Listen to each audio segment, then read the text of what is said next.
सद्गुरू श्री ब्रह्मचैतन्य महाराज गोंदवलेकर यांचं प्रवचन 5 डिसेंबर. नाम सहजपणे येणे याचे नाव अजपाजप. एक चांगला गृहस्थ होता. त्याला कसलेही व्यसन नव्हते. त्या गावात एक दिवस एक बुवा आला. त्या सद्गृहस्थाला भविष्याचा नाद होता. त्याला कुणीतरी सांगितले की आलेले बुवा भविष्य अति उत्तम सांगतात. तो त्यांना भेटायला गेला, परंतु ते गांजा ओढीत होते. त्याला काही तो वास सहन झाला नाही.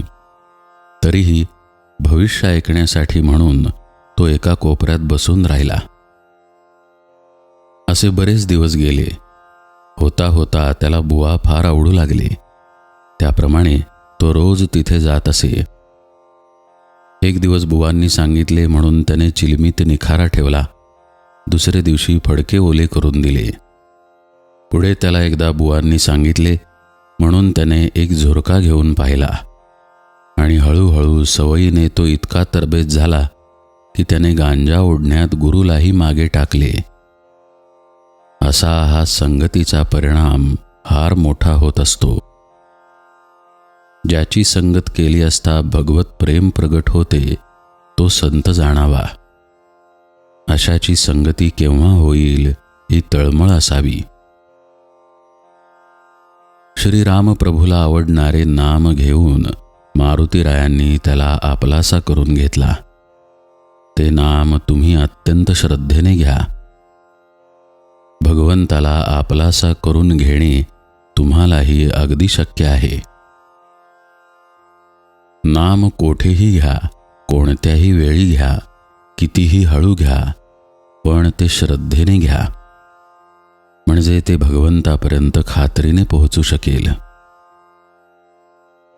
परमेश्वराच्या प्राप्तीसाठी प्राणायाम, योगासने इत्यादी साधने सांगितलेली आहेत, परंतु त्याहून जास्त महत्त्वाचे म्हणजे भगवंताची सहज भक्ती. भगवंताचे नाम सहजपणे येणे याचेच नाव अजपाजप होय. हा भक्तीचा प्रकार अत्यंत श्रेष्ठ आहे. यात मीपणाचा शेवट आहे. मीपणा जाणे हीच भगवंताशी खरी अनन्यता होय. भगवंताची पूर्ण कृपा म्हणजे भगवंताशी एकरूपताच होय. परमार्थ म्हणजे आपली सहजावस्था झाली पाहिजे आणि तशी व्हायला अंतरंगाची ओळख करून घ्यायला पाहिजे, म्हणजेच अंतर्मुख बनायला पाहिजे. भगवंताच्या नसणेपणाने उठलेले वारे म्हणजे काळजी होय. मनुष्याच्या सर्व दुःखांवर, आजारांवर आनंद आणि समाधान हे खरे औषध आहे. जो सदाचरणात आणि भगवंताच्या नामात राहतो त्याला हे औषध सहजी लाभत असते. या औषधाचा परिणाम नकळत आणि सहजी होत जाऊन तो शेवटपर्यंत टिकून राहतो. आनंदमय राहण्याकरिता भगवंत हवा. भगवंताकडून येणारी शांती हेच समाधान होय.